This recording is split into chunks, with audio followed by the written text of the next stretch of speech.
थोड़ी सी देर संजीदगी का माहौल रखें। और मैं पैसे देने वाले भाई लोगों से गुजारिश करूंगा कि आपका जज्बा भी बड़ा अजीब है।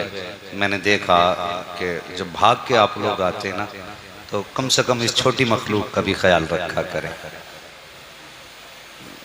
हाँ है, आप बड़े हैं, ये छोटे हैं, तो कद का फ़र्क हो सकता है, अकीदत का फ़र्क नहीं हो सकता। सुभान अल्लाह।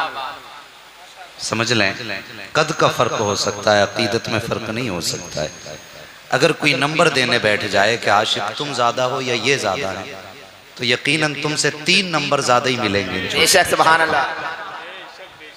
थोड़ा सा मेहरबानी करें, अगर आपने उठ के इमाम के नाम पे 10, 20, 50 रुपए दे भी दिए और आने में अगर किसी के ठोकर लग गई, तो शायद वो तुम्हारे 100 रुपए भी मुंह पे मार दिए जाएं। इसलिए जज्बात में, जोश में होश भी रहना चाहिए। आइए जाइए, आपकी मर्जी है, लेकिन कम से कम थोड़ा सा अदब और एहतियात ज़रूरी है। और मैं तो ये गुजारिश करूँगा, मेरी गुफ्तगू थोड़ा संजीदगी से सुने। अल्लाह तौफीक दे, कोई बात अच्छी लगे तभी नारा लगाएं। बेशक सुभान अल्लाह। इसलिए कि मैं ये चाहूँगा कि कम वक्त में अपनी गुफ्तगू मुकम्मल कर लूँ। नारा अच्छी बात है, लेकिन नारा भी तब लगाइए जब बात समझ में आ जाए। है नहीं, अभी बात पूरी हुई नहीं, बीच में नारा लग जाता है, पता ही नहीं लगता है कि नारे का सिरा किधर है। अल्लाह सबको करबला वालों की खैरात अता फरमाए। सफ़र का आगाज़ नहमदुहु व नुसल्ली व नुसल्लिमु अला रसूलिहिल करीम, अम्मा बाद, फ़अऊज़ु बिल्लाहि मिनश शैतानिर रजीम, बिस्मिल्लाहिर रहमानिर रहीम, वबश्शिरिस साबिरीन, आमनतु बिल्लाह, सदक़ल्लाहु मौलाना अज़ीम, व सदक़ रसूलुहुन नबियुल उम्मियुल मुतीउल मुबीनुल मुईनुल करीम, व नहनु अला ज़ालिका लमिनश शाहिदीन व शाकिरीन, वल्हम्दुलिल्लाहि रब्बिल आलमीन। या खुदा बहरे जनाब मुस्तफ़ा इमदाद कुन, या रसूल अल्लाह अज़ बहरे खुदा इमदाद कुन, या शहीद करबला, या दाफ़िए करबो बला, गुलरुखा शहज़ादे गुलगो क़बा इमदाद कुन, गौसे आज़म बमने बेसर व सामा मदद क़िबला दी मदद काबा ईमा मदद बगिरदाबे बला उफ्ताद कश्ती, मदद कुन मदद कुन मदद कुन, या मुईनुद्दीन चिश्ती क़ादिर यमनारे, या गौसे आज़म भी ज़नम दमज़ शेख अहमद रज़ा ख़ान कुतुब आलम भी ज़नम, बलगल उला बिकमालिही, कशफत दुजा बिजमालिही, हसनत जमीउ ख़िसालिही, सल्लु अलैहि व आलिही। करूँ तेरे नाम पे जाँ फ़िदा, न बस एक जाँ दो जहाँ फ़िदा, दो जहाँ से भी नहीं जी भरा, करूँ क्या करोड़ों जहाँ नहीं। जिसको अपने नबी से जितना प्यार है, ईमानदारी के साथ उतनी आवाज़ से दुरूद पाक पढ़ लीजिए। अल्लाहुम्मा सल्ली अलैहि। नहीं पढ़ा आपने, नहीं पढ़ा, आप डंडी मार गए। मैं वो नहीं हूँ कि तुम्हारे सांट मार के खड़ा करूँ और फिर तुम गिर जाओ।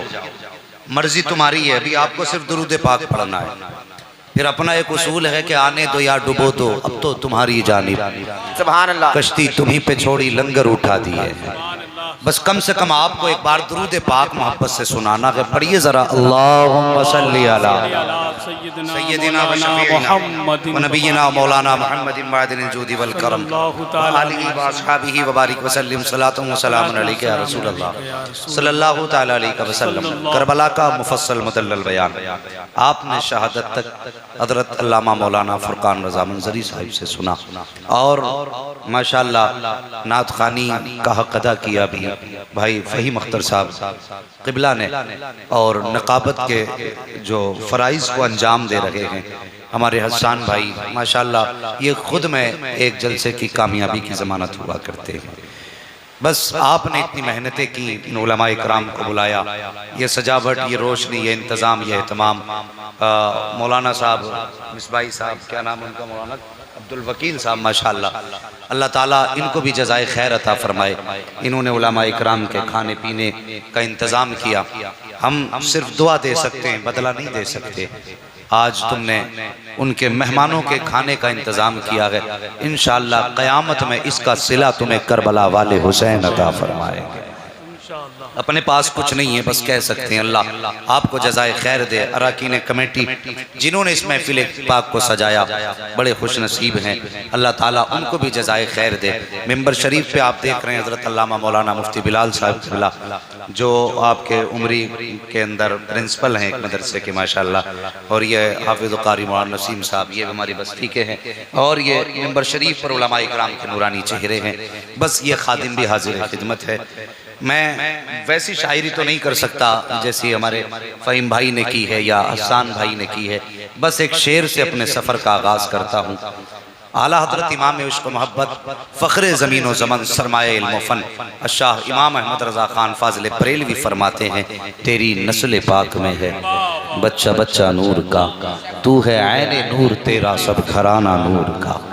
और साहिब करबला के ताल्लुक़ से सिर्फ एक बात कि तशना लबों ने होठ न रखे फुरात पर, तशना लबों ने होठ न रखे फुरात पर, तारीख़ में ये पानी की पहली शिकस्त है। अभी आपने करबला के ताल्लुक़ से मुकम्मल बयान सुना, बस मैं चाहता हूँ साहिब जितने इस महफिल में आके बैठे हो, कमेटी वालों, अक्सर जलसों में जाना हो रहा है, मेरे रब का करम है उसने मुझे अपने महबूब की नौकरी के लिए चुना है। और हसान भाई मैं जब भी कहीं बात करता हूँ दिल से बात करता हूँ, डर ये रहता है कहीं मेरी जगह वो किसी और का इंतखाब ना कर लें। उन्होंने चुना है ये उनका करम है, वरना मुझसे कितने बेहतर ज़बान वाले मौजूद हैं, मुझसे ज़्यादा कितने फसीह व बलीग गुफ्तगू वाले लोग मौजूद हैं। उन्होंने नौकरी के लिए मुझे चुना है, ये उनका करम है। बस मैं चाहता हूँ उनकी ग़ुलामी में कोई कमी न रह जाए, इसलिए मैं दिल से गुफ्तगू करता हूँ और चाहता हूँ जो सुने इस गुफ्तगू को वो भी दिल से सुने। बात शान वालों की है तो फिर समातें भी शान वाली होनी चाहिए, शान वाली चाहिए। इज्जत वालों का जिक्र है तो सुना भी उतनी शान से जाए जितनी शान वालों का तज़किरा है। बस गौर करें मेरी बात पर, मैं अक्सर जलसों में जाना हसान भाई रहता है, कोई किसी तरह का ताना दे जाता है, कोई किसी तरह की बात कह जाता है, तकलीफ तो होती है, लेकिन जब ख्याल आखिरत का आता है ना तो कलेजा ठंडा हो जाता है, दिल ठंडा हो जाता है। अभी एक कमेटी आई, हजरत कहने लगी हजरत क्या बताएं हमारे गांव वालों के पास हम चंदा लेने गए तो किसी ने ये कहा तुम्हारे पेशे हैं, किसी ने कहा धंधा बना लिया, किसी ने कहा तुम्हें यही काम है। जब उन्होंने ये बात कही यार दिल टूट गया। मैंने भरे मजमे में कमेटी को खड़ा किया और बहुत जल्द वो वीडियो आपके सामने होगा। मैंने खड़ा करके पूरी बस्ती वालों से पूछा था, बस्ती वालों बताओ ये जो कमेटी है कभी तुम्हारे दरवाजे पे पैसे लेने ये कह के गई कि मेरे बच्चे की तबीयत खराब है कुछ पैसे की जरूरत है? बोले कभी नहीं। मैंने कभी कोई इनमें से तुम्हारे दरवाजे पे ये कह के पैसे लेने आया कि मेरी बीवी की दवा नहीं है? क्या किसी कमेटी के मेंबर को तुमने अपने चूल्हे के लिए चंदा करते देखा? कोई जवाब नहीं था।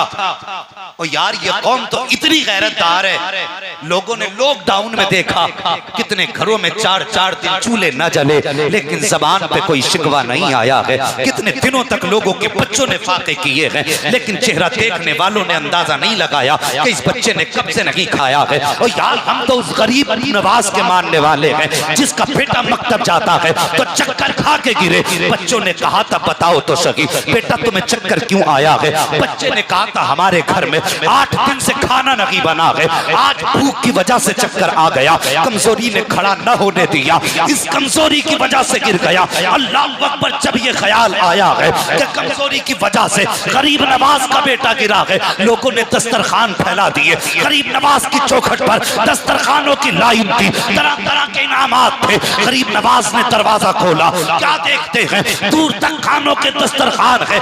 आपने फरमाया कैसे किया? लोगों ने बताया हजरत आपके बेटे को भूख की वजह से जमीन पे गिरते देखा, पता चला आपके दरवाजे पे कई दिन से खाना नहीं बना है, हम ये खाना लेकर के आ गए हैं। गरीब नवाज ने खाना कबूल न किया, बेटे को बुलाया और बुलाने के बाद कहा था मेरे लख्ते जिगर तू मेरा नूरे नजर भी है, लख्ते जिगर भी है, जिगर का टुकड़ा भी है, मेरा बेटा भी है, नस्ल भी तुझसे चलेगा, नस्ल भी तुझसे चलेगी, लेकिन आज तूने मेरे घर का पर्दा हटा दिया है, आज के बाद मैं तेरी सूरत नहीं देख सकता, तू अपनी सूरत दिखाने। नारे तकबीर, नारे रिसालत फैज़ाने शहीद आदम फैज़ाने गरीब नवाज मसलके आला हजरत हजरत अल्लामा मुफ्ती हम्माद रज़ा कादरी नारे तकबीर। ओ यार हम तो उस गरीब नवाज के मानने वाले हैं कि अगर 8 दिन बच्चा फाके रहे तो पड़ोसी को खबर नहीं होती और ताना देने से पहले सोच लिया कर खुदा की कसम ये तेरे दरवाजे पे जो 10-10 रुपए लेने आए ना ये इसलिए नहीं कि बच्चों की दवा करानी थी, इसलिए आए थे। और यार तू ताने देना है दे ले, हमें हुसैन की महफिल सजा के दिखा। और मुबारक हो तुम्हें जितने भी हुसैन की महफिल को सजा के बैठे हो। आने वालों आज अपने दामन को आज अपना दस्तरखान बना लो और हाथ उठा के कहो मुस्तफा आज अपने नवासों की खैरात अता कर दो। खुदा की कसम मेरा ईमान कहता है घर पलट के बाद में जाओगे खैरात मदीने से पहले दे दी जाएगी। ये उनकी महफिल है, खैरात मदीने से पहले दे दी जाएगी। और वो कितने मेहरबान है, कभी सोचा तक नहीं। हसनैन करीमैन दोनों का कौल है, दोनों शहजादों का। फरमाते हैं हमारी मोहब्बत में अगर किसी की आंख से आंसू का एक कतरा भी गिरा, फरमाते हैं जमीन पे आने की बात अलग है, अगर पलक का एक बाल भी भीगा आंसू से हमारी मोहब्बत में, फरमाते हैं हमें पैदा करने वाले की कसम हम जन्नत में बाद में जाएंगे, उसका हाथ पकड़ के जन्नत में पहले दाखिल कराएंगे। ये नस्ल करीमों की लजपाल घराना है। अल्लाह अकबर। आज करीमों की महफिल में बैठे हो, तुमने सखी बहुत देखे होंगे लेकिन खुदा की कसम हुसैन जैसा सखी नहीं दिखा सकते। कितने सखी हैं बता दूं एक बात, सुनेंगे थोड़ी देर जरा सारे मिलके कह दें या हुसैन। यकीनन मेरी बातें कड़वी होती हैं, किसी को तो बुरी लगेंगी लेकिन परवाह नहीं। पाए मुरा लंग नेस्त मुल्क खुदा तंग नेस्त। हम लंगड़े नहीं है और अल्लाह की ये कायनात छोटी नहीं है। कोई बुलाए ना बुलाए बात सच कह के जाते हैं। अच्छी लगे दिल पे रख लेना, बुरी लगे वापस कर देना। वो अपनी गोद में कुछ और नहीं बस इश्क के सौदे होते। और यार मर जाना औलाद से कह के मरना, जब तक जीना सैयदा के फातिमा के लालों के तज़किरे करते रहे।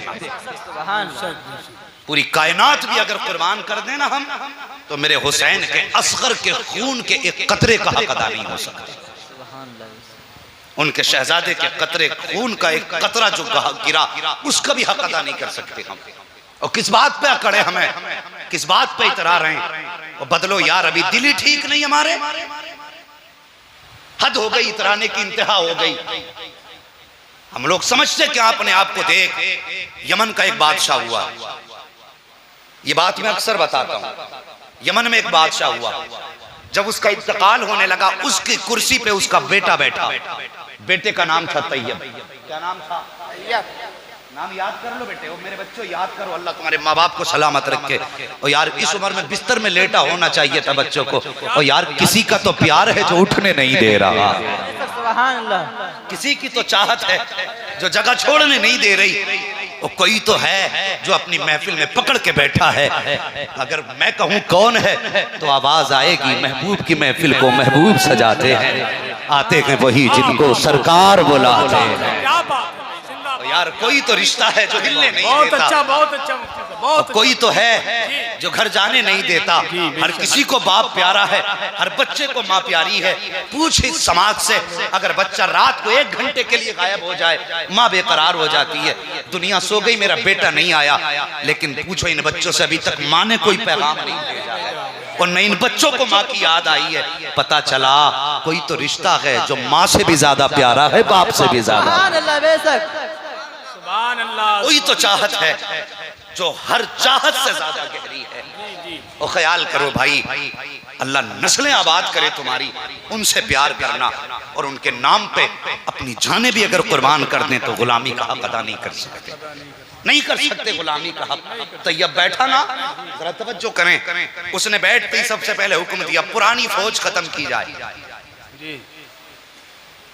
आजकल अक्सर जवानों की कमेटी बनाई जाती है, क्योंकि जवानों के हौसले बुलंद होते हैं, खून में गर्मी होती है, जज्बे होते हैं। बुरा मत मानना सफेद बालों वालों, अल्लाह तुम्हें सलामत रखे, तुम्हारा साया हमारे सर पे बड़ी बात है। बड़ी बात है, सफेद बालों वालों का साया हमारे सर पे। मेरे हुजूर का फरमान है, जिसने मेरी उम्मत के सफेद बालों वाले शख्स की इज्जत की, गोया उसने मदीने वाले मुस्तफा की इज्जत की है। यह एहतराम है तुम्हारा हमारे दीन में, बुरा मत मानना। लेकिन कभी कभी बड़े बूढ़े कहते हैं क्या जरूरत है इतनी लंबी महफिल की, देख बनवा के बांट लो। कुछ लोग कहते हैं क्या फायदा, जल से बराबर हो रहे हैं, कोई सुधर रहा है और तुझे ये मदरसा दिखाई दे रहा है।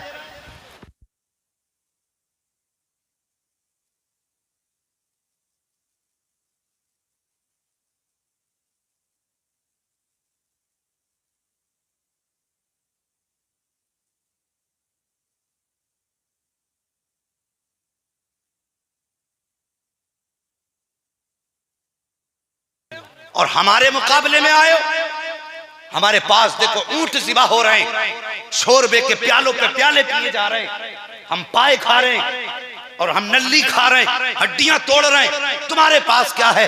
तुम्हारी औकात तो ये है कि तुम्हारे बदन के कपड़े भी फटे हैं, खाने के लिए तुम्हारे पास गुठलियों के सिवा कुछ नहीं है। तुम हमारा मुकाबला कैसे करोगे? क्या बराबरी है हमारी तुम्हारी? हम तुमसे अफजल हैं, दौलत में तुमसे ज्यादा हैं, ताकत में तुमसे ज्यादा हैं, खाने में तुमसे अच्छे हैं, पीने में तुमसे अच्छे हैं, और तुम्हारे बदन के कपड़े देखो फटे फटे हैं। खाने की बारी आए तो एक गुठली को चूस के गुजारा कर रहे हो। जब इतनी बात दुश्मनों ने कही थी, मेरे नबी ने हस्सान बिन साबित का चेहरा देखा और देख के कहा था, उठ मेरे शेर, जा खड़ा हो और दावा कर दे, ऐलान कर दे, बता दे हस्सान बिन साबित आए हैं। और खड़े होके कहा था, माना कि तुम्हारे पास दौलत की कसरत है, माना कि तुम्हारे पास हथियार ज्यादा है, तुम्हारे पास सवारियां भी ज्यादा है, कपड़े भी बेहतर है, लेकिन हस्सान बिन साबित ने कहा था, सारी दुनिया के अंदर जितनी चीजें मौजूद हैं, सबसे अफजल होने के लिए हमारे लिए इतना काफी है कि हमारे सीने में मदीने वाले मुस्तफा का इश्क जलवा। वाह वाह, अरे क्या बात है, बहुत अच्छा मुफ्ती साहब भाई, जिंदाबाद जिंदाबाद, हाय हाय हाय जिंदाबाद। क्या बात है। हस्सान बिन साबित ने कहा था, सारे जमाने पे अफजलियत के लिए हमारे लिए इतना काफी है कि हमारे सीने में मदीने वाले का इश्क मौजूद है। कल को ये मत कहना कितना सीख के आया, कितना सिखा के आया जी। कहना यार सीखने सिखाने के लिए ये मदरसा है, इमाम साहब का हुजरा, जब चाहेंगे मसला पूछ लेंगे। लेकिन रात एक दीवाना आया था, हुसैन के दर का फकीर आया था, उसने बताया था कि अगर तेरे बेटे की बातें हों तो तेरा कलेजा चौड़ा होता है, हम हुसैन की बातें करेंगे नजफ अशरफ वाले आका का सीना चौड़ा हो जाए। वाह वाह, तवज्जो है, थके तो नहीं है अभी? नहीं, जरा प्यार से सारे कह गए या हुसैन, या हुसैन। अल्लाह सलामत रख के बस तवज्जो करें। तैयब बैठा और बैठने के बाद उसने कहा जितने भी पुराने फौजी हैं सब खत्म किए जाएं। कहा क्यों? कहा मुझे जवान फौज चाहिए। गौर करना मेरी बात पे, जवान फौज चाहिए। उसके कहने पे चूंकि बादशाह था, कहने पे बूढ़े बूढ़े निकाले गए, जवान लोगों की भर्ती की गई, जवान लोगों की भर्ती हुई, पूरी फौज तैयार कर दी गई। जब फौज तैयार हो गई ना, फौजियों के हाथ में तलवारें थी, घोड़ों पे सवार थे। किसी ने कहा तैयब का जी का फौज देख ले। बादशाह आया ना फौज देखने के लिए, निगाह डाली ना, फौज पे यूं देखा, देखने के बाद आंख में आंसू आ गए, रोया, बैठा जमीन पे बेहोश हो गया। थोड़ी देर के बाद होश आया, उठा के उसके महल में लेके गए। किसी ने कहा बादशाह अगर जान की माफी हो सवाल पूछे? का पूछो। का बताइए फौज आपकी थी, सिपाही आपके थे, अपनी फौज को देख के बेहोश क्यों हो गए जी, और रोए क्यों? इतना सुनाना। तैयब कहने लगा कि मैंने जब इस फौज को देखा ना, मुझे करबला वाले हुसैन की याद आ गई। अल्लाह अल्लाह अल्लाह, मुझे करबला वाले हुसैन की याद आई। तैयब की आवाज का मेरे दिल में ख्याल आया, आज ये फौज मिली है, काश कल ये मेरे पास फौज होती जब दो नहरों के बीच में हुसैन का असगर प्यासा था। काश उस वक्त ये तलवारें होती जब सकीना पानी के लिए अब्बास की चौखट पे आई थी। उस वक्त ये फौज होती है कि सिपाही कटा देता हुसैन के कदमों पे, लेकिन हुसैन के ऊपर आंच नहीं आने देता। सुभान अल्लाह। इस ख्याल ने रुला दिया। आज ये फौज मिली है तो इसका करना भी क्या है? कहने लगा इस ख्याल ने रुलाया। अल्लाह अकबर। 4 या 5 साल इसने फिर बाप की गद्दी पे बैठ के हुकूमत की इंतकाल हो गया। 3 दिन के बाद किसी ने ख्वाब में देखा यही तैयब नामी बादशाह जन्नत की बहारों में टहल रहा था। पूछिए इन उलमा से, ओहदा जितना मजबूत होता है सवाल उतना सख्त होता है। जी जी जी। ये याद रखें, आपका मनसब जितना अहम होगा हिसाब उतना सख्त होगा। अल्लाह तौफीक दे हमारी कौम के जो गाइडर हैं, रहनुमा हैं, उनको कि वो कौम के साथ इंसाफ करें। और यार ये सारे ओहदे प्रधानी विधायकी बाद में है, मुस्तफ़ा की गुलामी पहले। सबसे पहले मुस्तफ़ा की गुलामी है। और यार पहले जरूरी है हम गुलाम मुस्तफ़ा बने, बाद में हम पोस्टों को समझेंगे। जरा गौर करना मेरी बात पर। कहा कि बादशाह अभी 3 दिन इंतकाल को हुए हैं और इतनी जल्दी आप जन्नत में। बादशाहों का हिसाब तो इतना सस्ता नहीं होता और ना इतनी जल्दी जन्नत मिल सकती है। कौन सी नेकी काम आई? कहने लगा क्या बताऊं, जब मेरे अपने दफना के वापस पलटे